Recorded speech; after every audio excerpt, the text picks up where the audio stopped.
Perpustakaan adalah tempat di mana masyarakat umum dapat memperoleh ilmu, tempat berkumpulnya pengetahuan dari berbagai generasi. Namun, seiring dengan berjalannya waktu, pengelolaan perpustakaan menjadi semakin menantang. Penggunaan sistem pencatatan manual seringkali menimbulkan berbagai kendala, seperti kesalahan data, sulitnya pelacakan buku, dan proses yang lambat. Beberapa permasalahan utama yang kami identifikasi adalah yang pertama, kesulitan dalam pencatatan, peminjaman, dan pengembalian buku. Proses manual seringkali memakan waktu dan rentan terhadap kesalahan. Yang kedua, tidak adanya sistem yang terintegrasi. Tanpa sistem yang terintegrasi, sistem perpustakaan kesulitan dalam memantau status peminjaman dan ketersediaan buku secara real time. Yang ketiga, kesalahan manusia dalam pencatatan data. Kesalahan ini dapat terjadi selama penginputan data atau saat membaca catatan manual. Materi selanjutnya akan dijelaskan oleh Ira. Untuk solusi yang diajukan, untuk mengatasi permasalahan tersebut, kami mengusulkan pembangunan sistem data yang terintegrasi untuk pengelolaan peminjaman buku di perpustakaan. Sistem ini akan memiliki fitur-fitur sebagai berikut. Yang pertama ada pencatatan otomatis. Proses peminjaman dan pengembalian buku dapat dicatat secara otomatis melalui sistem yang meminimalkan kesalahan manusia dan mempercepat proses. Dan yang kedua ada pemantauan real time. Staf perpustakaan dapat memantau sistem peminjaman dan ketersediaan buku secara langsung melalui antarmuka. Yang keempat ada antarmuka pengguna yang intuitif. Pengguna perpustakaan termasuk staf dan peminjaman akan memiliki akses ke antarmuka yang mudah digunakan untuk melakukan peminjaman dan pengembalian buku, serta melihat informasi tentang buku yang tersedia. Oke, untuk materi selanjutnya akan dijelaskan oleh Rivaldi. Baik, saya Rivaldi sini akan menjelaskan tentang struktur tabel. Yang pertama adalah tabel buku, yang kedua ada tabel peminjaman, dan yang ketiga adalah tabel pengguna. Baik, saya akan menjelaskan tabel buku terlebih dahulu. Yang pertama ada ID buku yang berfungsi sebagai kode unik pada buku tersebut yang memiliki tipe data integer, primary key, dan auto increment. Terus yang kedua ada judul dari buku yang ada di perpustakaan yang memiliki tipe data varchar berkapasitas 100 digit.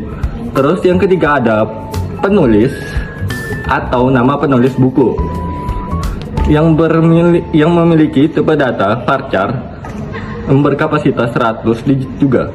Terus di sini ada kategori yang berfungsi untuk mengkategorikan buku dan memiliki varchar berkapasitas 50.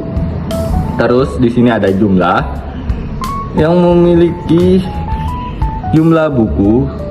Baik, selanjutnya saya akan menjelaskan tentang struktur tabel.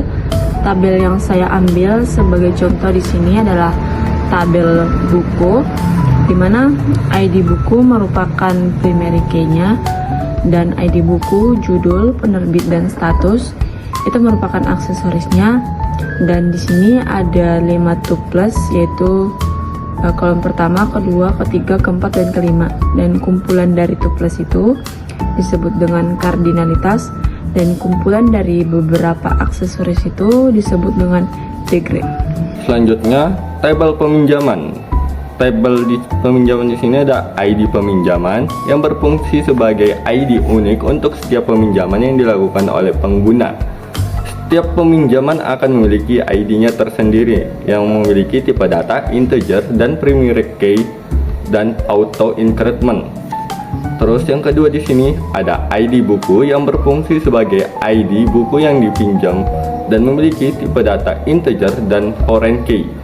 Terus yang ketiga ada ID pengguna yang berfungsi sebagai ID pengguna yang melakukan peminjaman yang memiliki tipe data integer dan foreign key. Keempat, tanggal peminjaman yang berfungsi sebagai tanggal peminjaman buku yang memiliki tipe data date. Terus yang kelima ada tanggal pengembalian buku. Tanggal pengembalian buku untuk menandakan buku kapan dikembalikan oleh si pengguna yang memiliki tipe data date juga. Terus yang terakhir adalah status. status yang berfungsi sebagai peminjaman sudah dikembalikan atau belum yang memiliki tipe data enum. Selanjutnya saya akan menjelaskan tentang struktur tabel dari tabel peminjaman, di mana yang menjadi primary key yaitu ID peminjam dan yang menjadi foreign key yaitu ID buku. Selanjutnya saya akan membahas tabel yang terakhir yaitu tabel peminjaman. Yang pertama di sini ada ID pengguna yang berfungsi sebagai ID unik untuk setiap pengguna. Terus memiliki tipe data integer, primary key, dan auto increment. Terus yang kedua ada nama pengguna yang berfungsi sebagai nama lengkap pengguna yang memiliki tipe data varchar berkapasitas 100. Selanjutnya yang ketiga yaitu ada email yang berfungsi sebagai alamat email si pengguna yang memiliki tipe data varchar berkapasitas 100 juga. Terus di sini yang keempat ada nomor telepon yang berfungsi sebagai nomor telepon si pengguna yang memiliki tipe data varchar 15 digit. Terus yang terakhir yaitu ada tanggal daftar yang berfungsi sebagai tanggal pendaftaran si pengguna yang memiliki tipe data date. Selanjutnya, saya akan menjelaskan struktur tabel untuk tabel pengguna, di mana yang menjadi primary key yaitu ID pengguna, dan dalam tabel ini tidak ada foreign key. Selanjutnya, relasi tabel. Dalam sistem ini ada 3 relasi yang kami deskripsikan. Yang pertama, ada relasi one to many, yaitu tabel buku ke tabel peminjaman. Relasi tabel ini disebut one to many karena satu buku dapat dipinjam oleh banyak pengguna, tetapi setiap peminjaman hanya mengacu pada satu buku. Setiap buku juga bisa dipinjam berkali-kali. Yang kedua adalah relasi money to one, yaitu tabel peminjaman ke tabel pengguna. Relasi tabel ini disebut money to one karena satu pengguna bisa punya banyak catatan peminjaman, tetapi satu catatan peminjaman hanya terkait dengan satu pengguna saja. Yang ketiga yaitu relasi money to money, yaitu tabel buku ke tabel pengguna. Relasi tabel ini disebut money to money karena satu buku dapat dipinjamkan oleh banyak pengguna pada waktu yang berbeda, dan satu pengguna dapat meminjam banyak buku. Untuk materi pengguna akan saya jelaskan. Nah, pengguna yang terlibat. Yang pertama itu ada administrator, bertanggung jawab untuk mengolah data buku dan pengguna, serta memastikan sistem berjalan dengan baik. Dan yang kedua ada petugas perpustakaan. Menggunakan sistem ini mencatat peminjaman dan pengembalian buku, serta melakukan pemantauan inventaris buku. Dan yang ketiga ada penggunaan perpustakaan, dapat mengakses informasi tentang buku yang tersedia dan melakukan peminjaman. 1, 2, 3. Sekian hasil presentasi dari kami. Jika ada salah kata, mohon dimaafkan. Terima kasih.